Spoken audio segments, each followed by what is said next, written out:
ಬೀಕು ಒಂದು ಸಣ್ಣ ಕುಟುಂಬದವನಾಗಿದ್ದ. ಅವನಿಗೆ ಅವನ ಹೆಂಡತಿ ಮಧು ಮತ್ತೆ ಮಗಳು ಮೀರಾ ಇದ್ಲು. ದಿನೇ ದಿನೇ ನಿಮ್ಮ ಸಂಪಾದನೆ ಕಮ್ಮಿ ಆಗ್ತಾ ಹೋಗ್ತಿದೆ. ನೀವು ಈ ಚಾಟ್ ವ್ಯಾಪಾರನ ಬಿಟ್ಟು ಯಾವ್ದಾದ್ರೂ ಕೆಲ್ಸಕ್ ಹೋಗ್ಬೇಕಾಗತ್ತೆ ರೀ. ಕೊನೆ ಪಕ್ಷ ಅದರಿಂದ ನಮ್ ಹೊಟ್ಟೆನಾದ್ರೂ ತುಂಬತ್ತೆ. ನಿಂಗಂತೂ ಗೊತ್ತೇ ಇದೆ, ನಾನು ಬಹಳ ವರ್ಷದಿಂದ ಈ ಚಾಟಿನ ಅಂಗಡಿ ಹಾಕಿದೀನಿ. ಇವಾಗ ಇಲ್ಲಿ ವ್ಯಾಪಾರ ಆಗ್ತಾ ಇಲ್ಲ ಅಂದ್ಮೇಲೆ ನಾನು ಇದನ್ನ ಬಂದ್ ಮಾಡೋದಕ್ಕೆ ಆಗೋದಿಲ್ಲ. ನನಗ್ ನಂಬಿಕೆ ಇದೆ ಸ್ವಲ್ಪ ಸಮಯದ ನಂತರ ಎಲ್ಲದೂ ಸರಿ ಆಗುತ್ತೆ ಅಂತ. ಹಾಗೂ ಜನರು ನನ್ನ ಹೋಟೆಲ್ಗೆ ಚಾಟ್ ತಿನ್ನಕ್ ಬರ್ತಾರೆ. ಹಾ, ನಿಮ್ಮ ಗಾಡಿ ಪಕ್ಕನೆ ಆ ರಮಣಿಕ್ ಯಾವಾಗ ಗಾಡಿ ಹಾಕೊಂಡ್ನೋ ಆವಾಗಿಂದ ಪ್ರತಿಯೊಬ್ರು ಅವನ್ ಗಾಡಿಗೆ ಹೋಗಿ ತಿಂತಾರೆ. ಇನ್ನು ನಾನು ಏನ್ ಮಾಡಕ್ಕಾಗುತ್ತೆ? ನಾನು ಒಳ್ಳೆ ಸಾಮಾನಿನಿಂದ ಒಳ್ಳೆ ಚಾಟ್ ಮಾಡ್ತೀನಿ. ಅದಕ್ಕಿಂತ ಜಾಸ್ತಿ ಏನ್ ಮಾಡ್ಲಿ? ಏನಾದ್ರೂ ಮಾಡಿ, ಆದ್ರೆ ಮನೆಗೆ ಸ್ವಲ್ಪ ದುಡ್ಡು ತಂದ್ಕೊಡಿ. ಇಲ್ಲ ಅಂದ್ರೆ ನಾನು ಮೀರಾನ ಕರ್ಕೊಂಡು ನಮ್ಮಪ್ಪನ್ ಮನೆಗ್ ಹೊರಟೋಗ್ತೀನಿ. ಇಲ್ಲಿ ಹಸ್ಕೊಂಡ್ ಸಾಯೋದಕ್ಕಾಗಲ್ಲ ನನ್ಗೆ. ಅರೆ ಈ ತರ ಹೇಳ್ಬೇಡ, ನಾನಿವತ್ತು ಖಂಡಿತ ಹಣ ತಗೊಂಬರ್ತೀನಿ. ಬೀಕು ತನ್ನ ವಸ್ತುಗಳನ್ನ ತಗೊಂಡು ಗಾಡಿಗೆ ಹೊರಡ್ತಾನೆ. ದಾರಿನಲ್ಲಿ ಒಂದು ತರಕಾರಿ ಅಂಗಡಿಗೆ ಹೋಗ್ತಾನೆ. ಅರೆ ಅಣ್ಣ, ನನಗೆ 2 ಕೆಜಿ ಹಾಲು ಹಾಗೂ 2 ಕೆಜಿ ಈರುಳ್ಳಿ ಕೊಡು. ಎಲ್ಲ ಒಳ್ಳೇದೇ ಕೊಡು. ಅರೆ ಅಣ್ಣ, ನಿಂದು ಚಾಟಿನ ಅಂಗಡಿ ಇದೆ ಅಲ್ವಾ? ಮತ್ತೆ ಒಳ್ಳೆ ಇರುವ ಹಾಲು ಈರುಳ್ಳಿ ಯಾಕೆ ತಗೊಳ್ತೀಯಾ? ನಿನಗಂತೂ ಕೊಳ್ತಗಿರೋ ಆಲೂಗಡ್ಡೆನೂ ನಡೆಯುತ್ತಲ್ವಾ? ಅದನ್ನ ನಾನ್ ನಿನಗೆ ಕಡಿಮೆ ಬೆಲೆಯಲ್ಲಿ ಕೊಡ್ತೀನಿ, ಯೋಚನೆ ಮಾಡು. ಇಲ್ಲ, ಈ ಚಾಟಿನ ಅಂಗಡಿ ನನ್ನ ಪ್ರತಿನಿತ್ಯದ ರೊಟ್ಟಿ. ಇದಕ್ಕೆ ನಾನು ಮೋಸ ಮಾಡಕ್ಕಾಗೋದಿಲ್ಲ. ನೀನ್ ನನಗೆ ಒಳ್ಳೇದಾಗಿರುವ ಹಾಲು ಹಾಗೂ ಈರುಳ್ಳಿ ಕೊಡು. ಸರಿ. ಆಗ ಅಲ್ಲಿಗೆ ರಮಣಿಕ್ ಕೂಡ ಬರ್ತಾನೆ. ನನಗೆ 3 ಕೆಜಿ ಹಾಲು ಹಾಗೂ 3 ಕೆಜಿ ಈರುಳ್ಳಿ ಕೊಡು. ಒಳ್ಳೆಯದಾ? ಅಲ್ಲ, ಕಡಿಮೆ ಬೆಲೆದು. ನಾನೇ ತಿಂತೀನಾ? ಆದ್ರೆ ಅಣ್ಣ, ನೀನು ನಿನ್ನ ಗ್ರಾಹಕರಿಗೆ ಇದನ್ನೇ ತಿನ್ನಿಸ್ತೀಯ ಅಲ್ವಾ? ಇದು ಒಳ್ಳೆಯದಲ್ಲ. ಅರೆ ಯಾವ್ದು ಒಳ್ಳೇದು ಯಾವ್ದು ಕೆಟ್ಟದು ಇದನ್ನ ನೀನು ನನಗ್ ಕಲಿಸ್ಬೇಡ. ನಂದು ನಾನ್ ನೋಡ್ತೀನಿ. ನೀನು ನಿನ್ನ ಅಂಗಡಿಯಲ್ಲಿ ಒಳ್ಳೆ ಹಾಲು ಹಾಗೂ ಈರುಳ್ಳಿದು ಚಾಟ್ ಮಾಡು, ಹಾಗೂ ನೀನೇ ತಿನ್ಕೋ. ಹೇಗಿದ್ರು ನಿನ್ನ ಅಂಗಡಿಯಲ್ಲಿ ಯಾರು ಬರ್ತಾರೆ ಅಲ್ವಾ? ಬೀಕು ಮುಖ ಸಣ್ಣದ್ ಮಾಡ್ಕೊಂಡು ಅಲ್ಲಿಂದ ಹೊರಟೋಗ್ತಾನೆ. ಬೀಕು ಗಾಡಿ ಪಕ್ಕದಲ್ಲೇ ರಮಣಿಗ್ ತನ್ನ ಗಾಡಿನ ಹಾಕೋತಾ ಇದ್ದ. ರಮಣಿಗ್ ಗಾಡಿ ಓಪನ್ ಮಾಡ್ತಿದ್ದ ಹಾಗೆ ಜನಗಳು ತುಂಬಾ ಬಂದು ಅಲ್ಲಿ ನಿಲ್ತಾ ಇದ್ರು. ಆದ್ರೆ ಬೀಕು ಗಾಡಿ ಹತ್ರ ಯಾರು ಬರ್ತಾ ಇರ್ಲಿಲ್ಲ. ಬನ್ನಿ, ಟೇಸ್ಟಿಕರ ಚಾಟ್ ತಿನ್ನಿ. ಸಮೋಸಾ ಚಾಟ್, ಆಲೂ ಚಾಟ್, ಪಾಪಡಿ ಚಾಟ್, ದಹಿ ಚಾಟ್. ಬೀಕು ತುಂಬಾ ಜೋರಾಗಿ ಕರೀತಾ ಇದ್ದ. ಆದ್ರೂ ಕೂಡ ಅವನ ಗಾಡಿಗೆ ಚಾಟ್ ತಿನ್ನೋದಕ್ಕೆ ಯಾರು ಹೋಗ್ತಾ ಇರ್ಲಿಲ್ಲ. ಆದ್ರೆ ರಮಣಿಗ್ ಗಾಡಿ ಮುಂದೆ ಮಾತ್ರ ಜನಗಳ ಲೈನ್ ನಿಂತಿರ್ತಿತ್ತು. ಮೊದ್ಲು ನನಗ್ ಕೊಡಿ.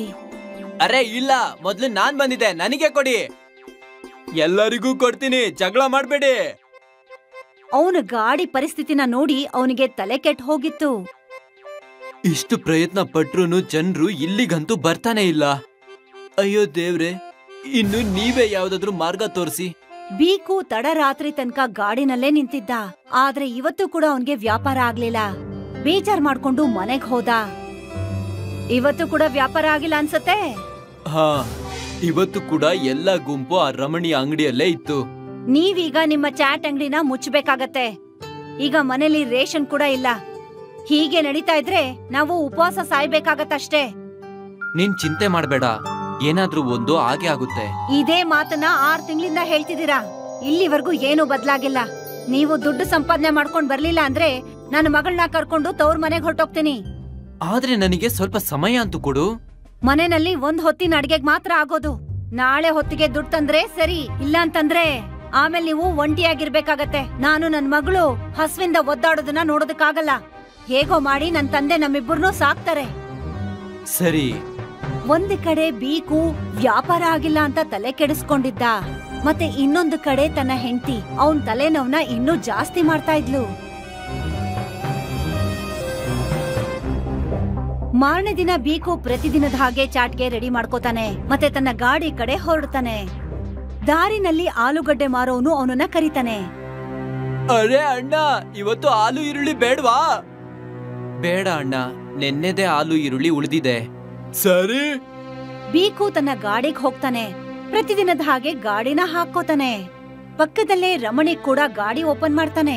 ರಮಣಿಗ್ ಗಾಡಿಗೆ ಜನಗಳು ಬರೋದಕ್ಕೆ ಶುರುವಾಗಿರ್ತಾರೆ. ಸ್ವಾದಿಷ್ಟವಾದ ಚಾಟ್ ತಗೊಳ್ಳಿ. ಆಲೂ ಚಾಟ್, ಸಮೋಸಾ ಚಾಟ್, ಪಾಪಡಿ ಚಾಟ್, ದಹಿ ಚಾಟ್, ಬನ್ನಿ ಬನ್ನಿ. ಅವನು ಕೂಗಿದ್ರು ಕೂಡ ಏನೂ ಉಪಯೋಗ ಆಗೋದಿಲ್ಲ. ಯಾವ್ದೇ ಗಿರಾಕಿ ಅವನ್ ಗಾಡಿಗೆ ಬರೋದೇ ಇಲ್ಲ. ಅವನಿಗೆ ಬೇಜಾರಾಗತ್ತೆ. ಅವನ್ ಕಣ್ಣಲ್ಲಿ ನೀರ್ ಬರೋದಕ್ ಶುರುವಾಗತ್ತೆ.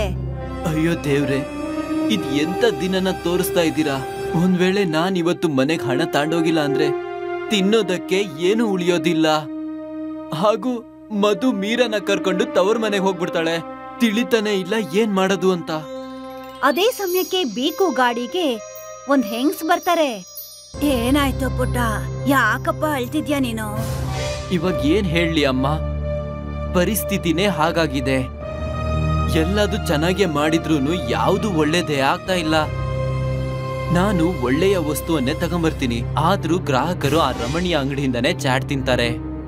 ನನ್ನ ಕುಟುಂಬ ಅಂತೂ ಉಪವಾಸನೆ ಸಾಯುವ ಪರಿಸ್ಥಿತಿ ಬಂದಿದೆ. ಬೇಜಾರ್ ಮಾಡ್ಕೋಬೇಡ, ತಗೋ ಇದನ್ನ. ಇದು ಜಾದೂ ಮಸಾಲ. ನೀನ್ ಇದನ್ನ ನಿನ್ ಚಾಟಿಗ್ ಬೆರೆಸ್ತಿದ್ ಹಾಗೆ ಗ್ರಾಹಕರು ಹುಡ್ಕೊಂಡು ಬರ್ತಾರೆ. ನಿನ್ನ ಎಲ್ಲಾ ಸಮಸ್ಯೆಗಳು ಮುಕ್ತಾಯ ಆಗೋಗತ್ತಪ್ಪ. ಬೀಕು ಯಾವಾಗ ಆ ವಯಸ್ಸಾದ ಮುದುಕಿಯಿಂದ ಮಸಾಲಾನ ಇಸ್ಕೋತಾನೋ ಆ ಮುದುಕಿ ಅಲ್ಲಿಂದ ಮಾಯ ಆಗೋಗ್ತಾಳೆ. ಅರೆ, ಇವ್ರೆಲ್ಲ ಹೋದ್ರು? ಅಮ್ಮ ಅಮ್ಮ. ಬೀಕು ವಯಸ್ಸಾದ ಮುದುಕಿನ ಹುಡುಕ್ತಾನೆ, ಆದ್ರೆ ಆ ಮುದುಕಿ ಎಲ್ಲೂ ಕಾಣಿಸಲ್ಲ. ಆ ಹೆಂಗ್ಸು ಯಾರು? ಹಾಗೂ ಎಲ್ಲೋದ್ರು ಇದ್ದಕ್ಕಿದ್ದ ಹಾಗೆ? ಈ ಮಸಾಲೆ ನಿಜವಾಗ್ಲೂ ಜಾದುವಿನದ್ದ? ಬೀಕು ಜಾದುವಿನ ಮಸಾಲಾ ಡಬ್ಬ ತೆಗೆದು ಸ್ವಲ್ಪ ಮಸಾಲೆನ ತನ್ನ ಚಾಟ್ಗೆ ಮಿಕ್ಸ್ ಮಾಡ್ತಾನೆ. ಅವನ್ ಹಾಗ್ ಮಾಡ್ತಿದ್ ಹಾಗೆ ಜನಗಳು ಅವನ ಗಾಡಿ ಹತ್ರ ಬರೋದಕ್ಕೆ ಶುರುವಾಗ್ತಾರೆ. ನನ್ಗೊಂದು ದಹಿ ಚಾಟ್ ಬೇಕು. ನಂಗೆ ಆಲೂವಿನ ಚಾಟ್. ನನಗೆ ಖಾರದ ಪಾಪಡಿ ಚಾಟ್. ಈಗ್ಲೇ ಕೊಡ್ತೀನಿ. ಬೀಕು ಗ್ರಾಹಕರಿಗೆ ಚಾಟನ್ನ ಕೊಡ್ತಿದ್ದ. ಮತ್ತೆ ಗ್ರಾಹಕರು ಜಾಸ್ತಿ ಆಗ್ತಾನೆ ಹೋದ್ರು. ಒಬ್ರು ಹೋಗ್ತಿದ್ ಹಾಗೆ ಮತ್ತೊಬ್ರು ಬರ್ತಾ ಇದ್ರು. ಮೊದಲನೇ ಬಾರಿಗೆ ಬೀಕು ಹತ್ರ ಇವತ್ತು ಸಿಕ್ಕಾಪಟ್ಟೆ ದುಡ್ಡಿತ್ತು. ಕೆಲವೇ ಗಂಟೆನಲ್ಲಿ ಅವನ್ ಹತ್ರ ಇದ್ದಂತ ಎಲ್ಲಾ ಚಾಟ್ಸು ಮುಗ್ದೋಯ್ತು. ರಮಣಿ ಗಾಡಿನಲ್ಲಿ ಒಬ್ರು ಗ್ರಾಹಕರು ಇರ್ಲಿಲ್ಲ. ರಮಣಿ ಕೋಪದಲ್ಲಿ ಬೀಕುನ ನೋಡ್ತಾ ಇದ್ದ. ಬೀಕು ತನ್ನ ಗಾಡಿನ ಮುಚ್ಚಿ ವಾಪಸ್ ಮನೆ ಕಡೆ ಹೊರಟ. ಇದೆಂತಗ ಶ್ರೀಮತಿ, ಇವತ್ತಿನ ಸಂಪಾದನೆ. ಇಷ್ಟೊಂದ್ ದುಡ್ಡ? ಹಾಗೂ ಇದೆಂತಗ ಗೊಂಬೆ, ನಿನ್ನ ಚಾಕ್ಲೇಟ್. ಅಮ್ಮ ಇಲ್ ನೋಡು, ಅಪ್ಪ ನನ್ಗೆ ಚಾಕ್ಲೇಟ್ ತಂದಿದ್ದಾರೆ. ನನ್ನ ಮುದ್ದಿನ ಅಪ್ಪ. ಇಷ್ಟೊಂದ್ ದುಡ್ಡನ್ನ ಎಲ್ಲಿಂದ ತಂದ್ರಿ? ಅಂಗಡಿಯಿಂದ ಸಂಪಾದನೆ ಮಾಡಿ ತಗೊಂಬಂದಿದೀನಿ. ಬೀಕು ಮಧುಗೆ ಜಾದುವಿನ ಚಾಟ್ ಮಸಾಲಾ ಬಗ್ಗೆ ಹೇಳ್ದ. ವಾ, ಇದಂತೂ ಒಳ್ಳೆ ವಿಷಯ ಅಲ್ವೇನ್ರಿ? ಅರೆ, ಇನ್ನು ನಮ್ದು ಒಳ್ಳೆ ದಿನ ಬಂದ್ಬಿಡ್ತು. ಇನ್ಮುಂದೆ ಯಾವತ್ತು ಖಾಲಿ ಕೈಯಲ್ಲಿ ವಾಪಸ್ ಬರೋದಿಲ್ಲ. ಒಂದ್ ವೇಳೆ ಆ ಜಾದುವಿನ ಮಸಾಲಾ ಮುಗ್ದೋದ್ರೆ ಆಗ? ಇದಕ್ಕೂ ಉಪಾಯ ಇದೆ ನನ್ನ ಹತ್ರ. ಬೀಕು ಒಂದು ಮಸಾಲೆ ಚೀಲನ ತಂದ. ಆಮೇಲೆ ಆ ಜಾದುವಿನ ಮಸಾಲಾನ ಆ ಚೀಲಕ್ ಹಾಕ್ತಾನೆ. ಇಡೀ ಚೀಲ ಹೊಳಿಯೋಕ್ ಶುರುವಾಗತ್ತೆ.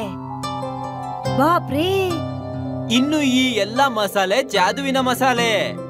ಈ ತರ ನಾವು ಯಾವಾಗ್ಲೂ ಜಾದುವಿನ ಮಸಾಲೆ ಮಾಡ್ತಾ ಇರೋಣ. ಮತ್ತೆ ಪ್ರತಿದಿನ ಇಷ್ಟೊಂದ್ ದುಡ್ಡು ಸಂಪಾದನೆ ಮಾಡ್ತೀರಾ? ಮಾರನೇ ದಿನದಿಂದ ಬೀಕು ಖುಷಿಯಿಂದ ತನ್ನ ಗಾಡಿನ ಓಪನ್ ಮಾಡ್ತಿದ್ದ. ಯಾಕಂದ್ರೆ ಗಾಡಿ ತೆಗಿತಿದ್ದ ಹಾಗೆ ಗ್ರಾಹಕರ ಕ್ಯೂನ ನಿಲ್ತಾ ಇತ್ತು. ಬೀಕು ತುಂಬಾ ಖುಷಿಯಾಗಿದ್ದ.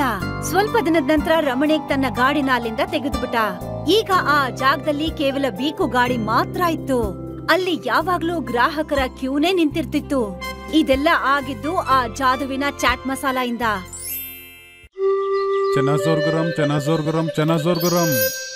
ಬುಂದೇಲಾ ಮಾರ್ಕೆಟ್ ಅಲ್ಲಿ ಈ ಶಬ್ದ ಕೇಳಿದ ಕೂಡ್ಲೆ ಎಲ್ಲೆಲ್ಲದ ಜನರು ಹರಿಯ ಹತ್ರ ಬರ್ತಾರೆ.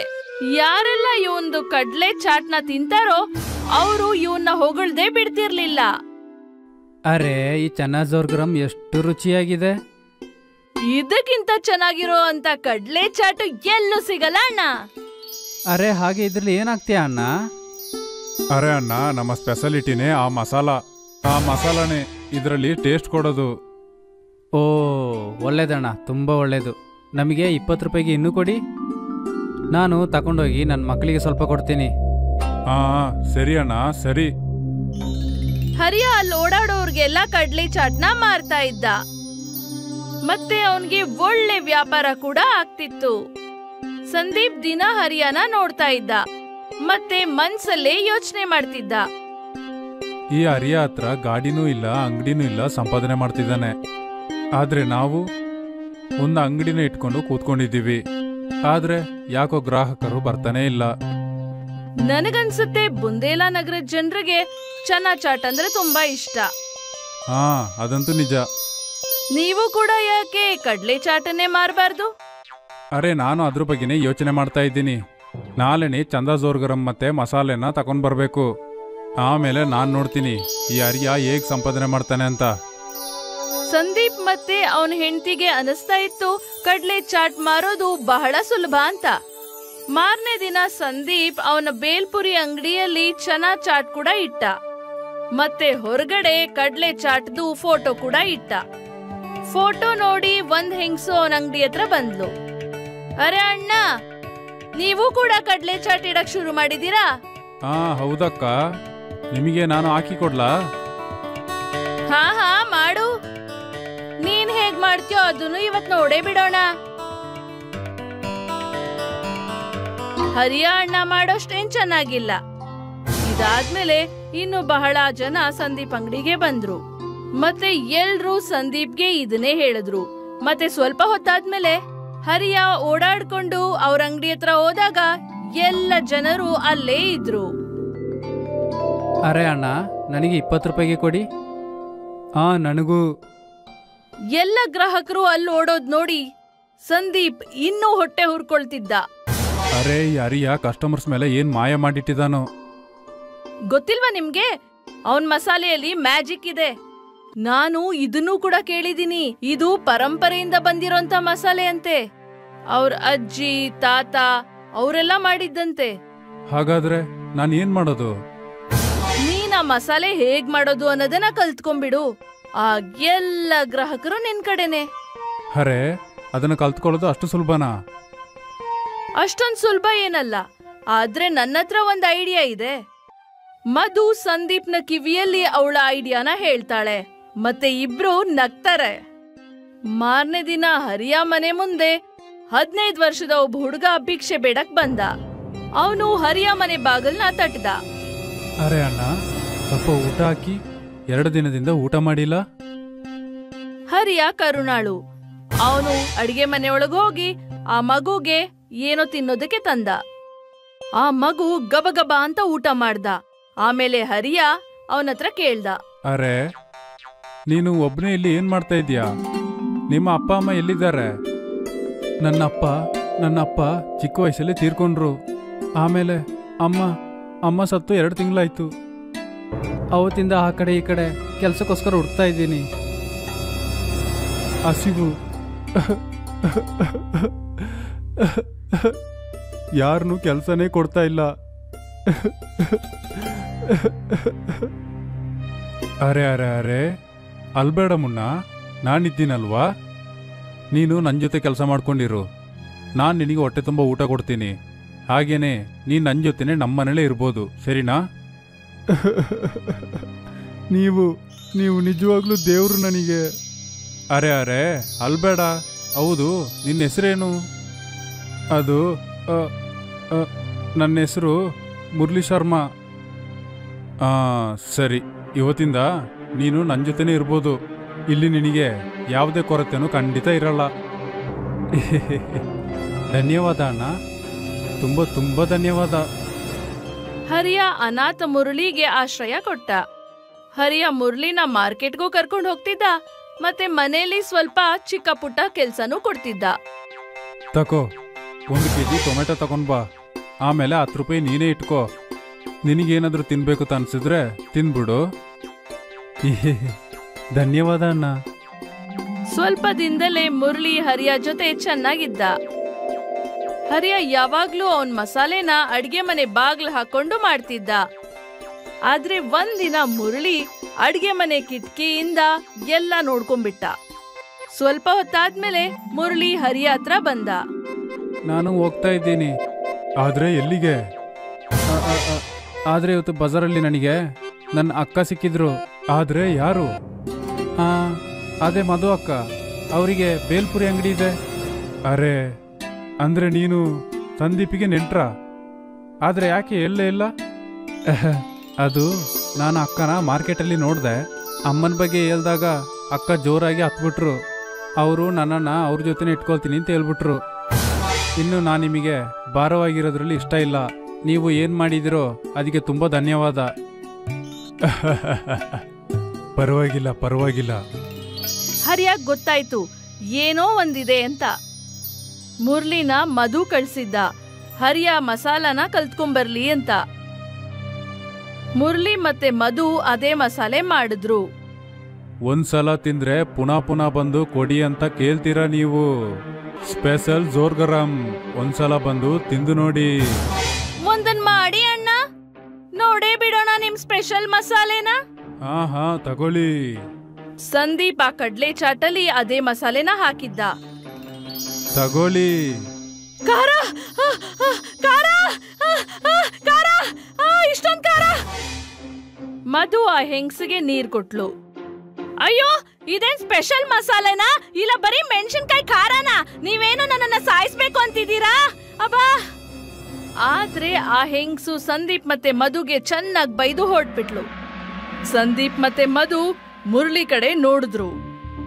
ಆದ್ರೆ ನಾನು ಹೇಳೋದ್ನೆಲ್ಲ ಸರಿಯಾಗಿ ಹೇಳ್ದೆ. ಆಗ ಅಲ್ಲಿ ಹರಿಯ ಬಂದ. ಇಲ್ಲಿ ನೋಡಪ್ಪ ಹುಡುಗ, ನೀನ್ ಹೇಳಿದ್ದು ಸರಿನೇ, ಆದ್ರೆ ನಾನ್ ಮಾಡಿದ್ದು ತಪ್ಪು. ನನಗೆ ಮೊದಲೇ ಗೊತ್ತು ಇದ್ರಲ್ಲೇನೋ ತಪ್ಪಿದೆ ಅಂತ. ಯಾಕಂದ್ರೆ ನಿನ್ ಶರೀರ ಅಷ್ಟು ದಪ್ಪ ಇದೆ. ಎಲ್ಲಾದ್ರೂ ಬಡ ಹುಡುಗ ಇಷ್ಟು ದಪ್ಪ ಇರ್ಲಿಕ್ಕೆ ಸಾಧ್ಯನಾ? ಅರೆ ಸಂದೀಪ್, ನಾನು ಯೂಸ್ ಮಾಡೋ ಮಸಾಲೆ ಯಾವುದು ಅಂತ ನಿನಗೆ ಗೊತ್ತಾಗ್ಬೇಕಲ್ವಾ? ಆದ್ರೆ ಅದಂತೂ ಸಾಧ್ಯನೇ ಇಲ್ಲ. ಆದ್ರೆ ಹರಿಯ ತುಂಬಾ ಬುದ್ಧಿಶಾಲಿಯಾಗಿದ್ದ. ಅವನ್ ಮಸಾಲೆ ರಹಸ್ಯನ ರಹಸ್ಯವಾಗೇ ಇಟ್ಟ. ಒಂದು ಸಿಟಿಯಲ್ಲಿ ಅಮೀರ್ ಚಂದ್ ಪಾಫ್ಡಾ ಮಾರ್ತಾನೆ. ಮತ್ತೆ ಅವನಿಗೆ ಜೈ ಸಹಾಯ ಮಾಡ್ತಾನೆ. ಅಮೀರ್ ಚಂದ್ ಜೈಗೆ ತಿಂಗಳ ಕೊನೆಯಲ್ಲಿ ಸ್ವಲ್ಪ ದುಡ್ಡನ್ನ ಕೊಟ್ಬಿಡ್ತಾನೆ. ಅದರಿಂದ ಜೈಗೆ ಖರ್ಚು ನಡೆಯುತ್ತೆ. ಜೈಗೆ ತಂದೆ ತಾಯಿ ಇರ್ಲಿಲ್ಲ. ಒಂದಿನ ಜೈ ಗಾಡಿನ ಕ್ಲೀನ್ ಮಾಡ್ತಾನೆ. ನೋಡಿದ್ರೆ ಜನ ಬಹಳಷ್ಟು ಬಂದ್ಬಿಡ್ತಾರೆ. ಮತ್ತೆ ಎಲ್ರೂ ಪಾಫ್ಡಾ ತಿಂತಾ ಇದ್ರು. ಅಷ್ಟ್ರಲ್ಲಿ ಅಮೀರ್ ಚಂದ್ ಬಂದ. ಶಬಾಷ್, ನೀನು ಚೆನ್ನಾಗಿ ಕೆಲಸ ಮಾಡ್ತೀಯಾ. ನಾನು ಬರೋಕೆ ಮುಂಚೆನೇ ಎಲ್ಲ ಕೆಲಸನೂ ಮುಗಿಸ್ಬಿಟ್ಟಿಯಲ್ಲ. ನಮ್ಮ ಜವಾಬ್ದಾರಿನ ನಾವು ಚೆನ್ನಾಗಿ ಮಾಡಬೇಕು. ಒಂದು ವಿಷಯನ ನಾನು ನಿನ್ನ ಜೊತೆ ಹೇಳಲಿಕ್ಕೆ ಮರೆತುಬಿಟ್ಟೆ. ಏನು? ನಾನು ಹೊಸ ಅಂಗಡಿನ ಓಪನ್ ಮಾಡ್ತಾ ಇದ್ದೀನಿ. ತುಂಬ ಒಳ್ಳೆಯದಾಯಿತು. ಕೇಳುವಾಗ ತುಂಬ ಖುಷಿ ಆಗ್ತಿದೆ. ಇವತ್ತು ನನಗೆ ತುಂಬ ಕೆಲಸ ಇದೆ. ನೀನು ಪಾಪಡ ಮಾರು, ನಾನು ಸಾಯಂಕಾಲ ಬರ್ತೀನಿ. ಅಮೀರ್ ಚಂದ್ ಹೊರಟೋಗ್ಬಿಡ್ತಾನೆ. ಆಗ ಅಲ್ಲಿ ಒಂದು ಹುಡುಗ ರಾಘವ್ ಬರ್ತಾನೆ. ಅವನು ಪಾಫ್ಡಾ ತಗೊಳಕ್ಕೆ ಬಂದ. ಆದ್ರೆ ಅವನು ಬರೀ ಪಾಫ್ಡಾನ ನೋಡ್ತಾ ಇದ್ದ. ಆಗ ಜೈ ಅವನ್ನ ಕೇಳ್ದ, ಏನಾಯ್ತು ರಾಘವ್, ಇವತ್ತು ಪಾಪಡ ತಿನ್ನಲಿಕ್ಕೆ ಬರೋದಿಲ್ವಾ? ನಾನು ಪಾಪಡ ತಿನ್ನಲಿಕ್ಕೆ ಬಂದೆ, ಆದರೆ ನಾನು ಬರುವಾಗ ಹಣ ತಗೊಂಡು ಬಂದಿಲ್ಲಪ್ಪ. ನೀನ್ಯಾಕೆ ಯೋಚನೆ ಮಾಡ್ತೀಯಾ? ನಾನು ನಿನಗೆ ತಿನ್ನಲಿಕ್ಕೆ ಹಣ ಕೊಡ್ತೀನಿ. ತುಂಬ ಧನ್ಯವಾದಪ್ಪ. ನಾನು ನಿನಗೆ ಆಮೇಲೆ ಹಣ ಕೊಡ್ತೀನಿ. ರಾಘವ್ ಪಾಫ್ಡಾ ತಿನ್ಬಿಟ್ಟು ಹೊರಟ್ಬಿಟ್ಟ. ಇದೇ ರೀತಿ ಬಹಳಷ್ಟು ಜನಕ್ಕೆ ಜೈ ಪಾಫ್ಡಾ ತಿನ್ನಿಸ್ತಾ ಇದ್ದ. ಇದು ಅಮೀರ್ ಚಂದ್ಗೆ ಸ್ವಲ್ಪನೂ ಇಷ್ಟ ಇರಲಿಲ್ಲ. ಸಂಜೆ ಅಮೀರ್ ಚಂದ್ ವಾಪಸ್ ಬಂದ. ಇವತ್ತು ಎಷ್ಟು ಸೇಲ್ ಆಯಿತು? ಇವತ್ತು ಸ್ವಲ್ಪ ಬಾಕಿ ಆಗ್ಬಿಡ್ತು.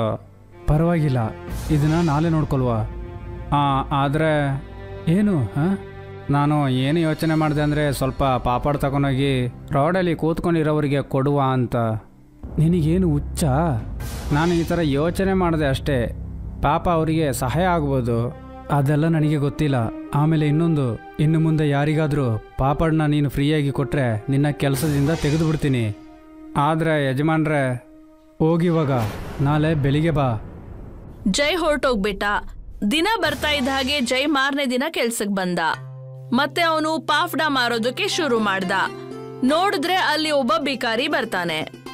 ನನಗೆ ತುಂಬ ಹಸಿವಾಗ್ತಿದೆಪ್ಪ, ತಿನ್ಲಿಕ್ಕೆ ಏನಾದರೂ ಕೊಡ್ತೀರಾ? ಮುಂದ್ಗಡೆ ಹೋಗು, ಇಲ್ಲಿ ಏನೂ ಇಲ್ಲ. ನಾನು ತುಂಬ ದಿನದಿಂದ ಏನು ತಿಂದಿಲ್ಲಪ್ಪ, ಏನಾದರೂ ಕೊಡಿ. ಒಂದ್ಸಲ ಹೇಳಿದ್ರೆ ನಿನಗೆ ಅರ್ಥ ಆಗಲ್ವಾ? ಹೋಗು. ಯಜಮಾನ್ರೆ, ಇವರು ತಿನ್ನೋದಕ್ಕೆ ನಾನು ಹಣ ಕೊಡ್ತೀನಿ. ಹಾಂ ಸರಿ, ನೀನು ಇವನಿಗೆ ಪಾಪಣ್ಣ ಕೊಡಿಸ್ಬಿಟ್ಟು ನಿನ್ನ ಜೊತಿರುವ ಹಣನೆಲ್ಲ ಖಾಲಿ ಮಾಡು. ನಾಳೆಯಿಂದ ಇಲ್ಲಿಗೆ ಬರಬೇಡ. ಅಮೀರ್ ಚಂದ್ ಬಿಕಾರಿಗೆ ಕೆಲ್ಸದಿಂದ ತೆಗೆದ್ಬಿಟ್ಟ. ಬಿಕಾರಿ ಪಾಫ್ಡಾ ತಿಂದ. ಮತ್ತೆ ಬಿಕಾರಿ ಜೈಗೆ ಹೇಳ್ದ, ನೀನು ನನಗೋಸ್ಕರ ನಿನ್ನ ಕೆಲಸನೇ ಬಿಟ್ಬಿಟ್ಟೆ. ನೀನು ಈ ಥರ ಯಾಕೆ ಮಾಡಿದೆ? ಅದರಲ್ಲಿ ನನಗೆ ಯಾವ ಬೇಜಾರೂ ಇಲ್ಲ. ನಿಮಗೆ ತುಂಬ ಹಸಿವಾಗ್ತಿತ್ತಲ್ಲ, ಅದಕ್ಕೆ ಈ ಥರ ಮಾಡಿದೆ. ನನ್ನ ಕೆಲಸ ಹೋದ್ರೂ ಪರವಾಗಿಲ್ಲ, ಹಸಿದವರಿಗೆ ಊಟ ಹಾಕಬೇಕು. ನೀನಿವಾಗ ಏನು ಮಾಡ್ತೀಯಾ? ಅದೇ ನನಗೆ ಅರ್ಥ ಆಗ್ತಾ ಇಲ್ಲ. ನನ್ನ ಜೊತೆ ಸ್ವಂತ ಮನೇನೂ ಇಲ್ಲ. ನಾನು ರೋಡಿಗೆ ಬಂದ್ಬಿಟ್ಟೆ, ಅನಾಥ ಆದೆ. ನನ್ನ ಜೊತೆ ಒಂದು ಮಾಂತ್ರಿಕ ಪಾಪಡ ಮಿಷಿನ್ ಇದೆ. ಬೆಳಿಗ್ಗೆ ಬೆಳಿಗ್ಗೆನೇ ಯಾಕಜ್ಜ ಜೋಕ್ ಮಾಡ್ತೀರಾ? ನಾನು ನಿಜನೇ ಅಪ್ಪ ಹೇಳ್ತಿರೋದು. ನಾನು ಆ ಮಾಂತ್ರಿಕ ಮಿಷಿನ್ನ ಕೊಡ್ಲಿಕ್ಕೆ ಒಂದು ಯೋಗ್ಯನಾದ ಜನನ ನಾನು ಹುಡುಕ್ತಾ ಇದ್ದೆ. ಹಾಂ ಸರಿ, ನೀನು ನನಗೆ ಇಲ್ಲೇ ಸಿಗು. ನಾನು ಬೇಗ ಹೋಗಿ ಮಾಂತ್ರಿಕ ಫೈರ್ ಮಿಷಿನ್ನ ತಗೊಂಡು ಬರ್ತೀನಿ. ಬಿಕಾರಿ ಅಲ್ಲಿಂದ ಹೊರಟ್ಬಿಟ್ಟ. ಜೈ ಕೂಡ ಇಲ್ಲಿಂದ ಆ ಕಡೆ ಈ ಕಡೆ ಓಡಾಡ್ತಿದ್ದ. ಈಗ ಗಾಡಿಯಲ್ಲಿ ಅಮೀರ್ ಚಂದ್ ಅವನೇ ಎಲ್ಲ ಕೆಲಸ ಮಾಡ್ಬೇಕಾಗಿತ್ತು. ಇದರಿಂದ ಅಮೀರ್ ಚಂದ್ಗೆ ಕಷ್ಟ ಆಗ್ತಿತ್ತು. ನಾನು ಕೋಪದಲ್ಲಿ ಏನು ಮಾತಾಡ್ತಿದ್ದೀನಿ ಅಂತ ನನಗೆ ಗೊತ್ತಾಗ್ತಾ ಇಲ್ಲ. ಎಲ್ಲದನ್ನ ಇವಾಗ ನಾನೇ ನೋಡ್ಕೊಳ್ಬೇಕು. ಎಷ್ಟು ಕಸ್ಟಮರ್ಸ್ನ ನಾನು ಒಬ್ಬನೇ ಹೇಗೆ ನೋಡ್ಕೊಳ್ಳೋದು? ಏನು ಮಾಡೋದು ಅಂತ ಗೊತ್ತಿಲ್ಲ. ಜೈ ಉಪವಾಸ ಇರ್ತಾನೆ, ಅವನಿಗೆ ಇರ್ಲಿಕ್ಕೇನು ಯಾವ ಜಾಗನೂ ಇಲ್ಲ. ಅವಾಗ ಗೊತ್ತಾಗುತ್ತೆ, ಆಗ ಅವನೇ ಇಲ್ಲಿಗೆ ಬಂದ್ಬಿಡ್ತಾನೆ. ಅಮೀರ್ ಚಂದ್ಗೆ ಜೈಗೆ ಬೇಕಾಗಿರೋದು ಗೊತ್ತಾಯ್ತು, ಮತ್ತೆ ಅವನು ಬಹಳ ಖುಷಿ ಪಟ್ಟ. ಆದ್ರೆ ಜೈ ರಸ್ತೆಗಳಲ್ಲಿ ಒಬ್ನೇ ಓಡಾಡ್ತಾ ಇದ್ದ. ಒಂದಿನ ಸಂಜೆ ಆಯ್ತು. ಜೈಗೆ ಹೊಟ್ಟೆ ಕೂಡ ಹಸಿತಿತ್ತು. ನನಗೆ ತುಂಬ ಹಸಿವಾಗ್ತಿದೆ. ಸರಿ, ಊಟ ಮಾಡ್ತೀನಿ. ಆದರೆ ನೈಟ್ ಎಲ್ಲಿಗೆ ಹೋಗೋದು? ಬಿಕಾರಿ ಕೂಡ ವಾಪಸ್ ಬರಲೇ ಇಲ್ಲ. ಜೈಗೆ ಬೇರೆ ಯಾವುದೇ ದಾರಿ ಇರಲಿಲ್ಲ. ಇದೇ ಸ್ಥಿತಿಯಲ್ಲಿ ರಾತ್ರಿ ಆಗ್ಬಿಡ್ತು. ಇವತ್ತು ನಾನು ರೋಡಲ್ಲೇ ಮಲಗಬೇಕು. ಅಯ್ಯೋ, ಎಷ್ಟು ಚಳಿ ಆಗ್ತಿದೆ. ಇವಾಗ ನಾನು ಏನು ಮಾಡೋದು? ಅಷ್ಟರಲ್ಲಿ ಜೈನ ಹುಡ್ಕೊಂಡು ಆ ಬಿಕಾರಿ ಬಂದ. ಅವನ ಕೈಯಲ್ಲಿ ಒಂದು ಮೆಷಿನ್ ಇತ್ತು. ಬಿಕಾರಿನ ಮತ್ತೆ ನೋಡಿ ಜೈಗೆ ಒಂಥರ ಸಂತೋಷ ಆಯ್ತು. ನಾನು ನಿನ್ನ ಎಲ್ಲೆಲ್ಲ ಹುಡ್ಕೋದು, ನೀನು ನನಗೆ ಎಲ್ಲಿನೂ ಸಿಗಲೇ ಇಲ್ಲ. ನಾನು ನೀವು ವಾಪಸ್ ಬರಲ್ಲ ಅಂತ ಅನ್ಕೊಂಡೆ, ಆದ್ರಿಂದ ನಾನು ಅಲ್ಲಿಂದ ಬಂದ್ಬಿಟ್ಟೆ. ಇದು ಮಾಂತ್ರಿಕ ಪಾಪಡ ಫೈರ್ ಮಿಷಿನ್. ಇದರಿಂದ ನೀನು ಪಾಪಡ ಮಾಡ್ಬೋದು. ಇದನ್ನ ನಾನು ಹೇಗೆ ಉಪಯೋಗಿಸೋದು? ಅದಕ್ಕೆ ನಿನ್ನ ಸ್ನೇಹಿತ ರಾಘವ್ ಬರ್ತಾನೆ. ಹೌದಾ? ಅವನಿಗೆ ಯಾರಾದರೂ ಸಹಾಯ ಮಾಡಿದ್ರೆ ಅವನು ಖಂಡಿತ ಅವರಿಗೆ ಸಹಾಯ ಮಾಡ್ತಾನೆ. ಅಷ್ಟರಲ್ಲಿ ರಾಘವ್ ಕೂಡ ಅಲ್ಲಿಗೆ ಬಂದ. ರಾಘವ್ ಒಂದು ಗಾಡಿ, ಅದರಲ್ಲಿ ಏನೋ ಒಂದು ಸ್ವಲ್ಪ ಸಾಮಾನು ಇಟ್ಕೊಂಡು ಬಂದ. ಇದೆಲ್ಲ ಏನು? ನೀನು ತುಂಬ ಚೆನ್ನಾಗಿ ಪಾಪಡ ಮಾಡ್ತೀಯಾ. ಇವಾಗ ನೀನು ನಿನ್ನ ಅಂಗಡಿನ ಓಪನ್ ಮಾಡ್ಬೋದು. ಏನು ನಿಜಾನಾ? ಹೌದು, ಈ ಮಿಷಿನ್ ನಿನಗೆ ಸಹಾಯ ಮಾಡುತ್ತೆ. ಬಿಕಾರಿ ಮಿಷಿನ್ನ ಓಡಿಸಿ ತೋರಿಸ್ದ. ಮಷೀನಲ್ಲಿ ಪಾಪಡ ಮಾಡ್ಬೋದಾಗಿತ್ತು. ಮಷೀನಲ್ಲಿ ಪಾಪಡ ಮಾಡ್ಬೋದು ಅಂತ ತೋರಿಸ್ದ. ಒಂದ್ ಕಡೆ ಪಾಪಡ ಮಾಡೋ ಸಾಮಗ್ರಿ ಹಾಕ್ದ, ಇನ್ನೊಂದ್ ಕಡೆ ಪಾಪಡ ಬರ್ತಾ ಇತ್ತು. ಇದು ಹೇಗೆ? ಇದು ಮಾಂತ್ರಿಕ. ಈ ಬೆಂಕಿಯಿಂದ ನಿನಗೆ ಚಳಿನೇ ಆಗಲ್ಲ. ನಿನಗೆ ಎಷ್ಟು ಬೇಕಾಗುತ್ತೋ ಅಷ್ಟು ಪಾಪಡನ ಮಾಡುತ್ತೆ. ಆದ್ರೆ ನೆನ್ಪಲ್ಲಿಟ್ಕೋ, ಆದ್ರೆ ಯಾವಾಗಲೂ ಕೆಟ್ಟ ಮನಸ್ಸಿಲ್ಲದೆ ನೀನಿದ್ರಲ್ಲಿ ಕೆಲಸ ಮಾಡಬೇಕು. ಹಾಂ ಸರಿ, ನಾನಿದನ್ನ ಮಡಗಿ ಎಲ್ಲರ ಹಸಿವನ್ನ ನಾನು ತೀರಿಸ್ತೀನಿ.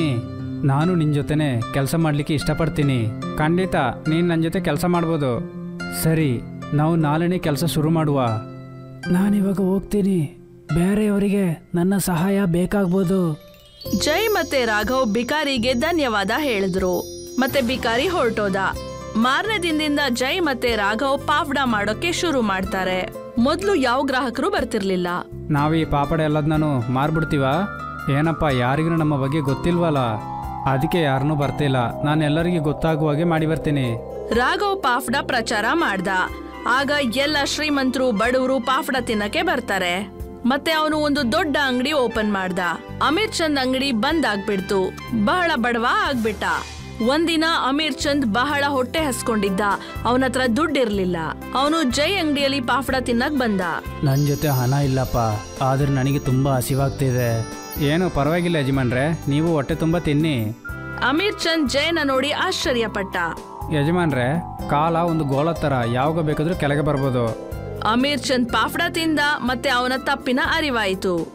ಜೈ ಮತ್ತೆ ರಾಘವ್ ಅವರ ಸೇವೆ ಮಾಡ್ತಾನೆ ಇದ್ರು. ಇಬ್ರು ಬೇಗ ಶ್ರೀಮಂತರಾಗ್ಬಿಟ್ರು.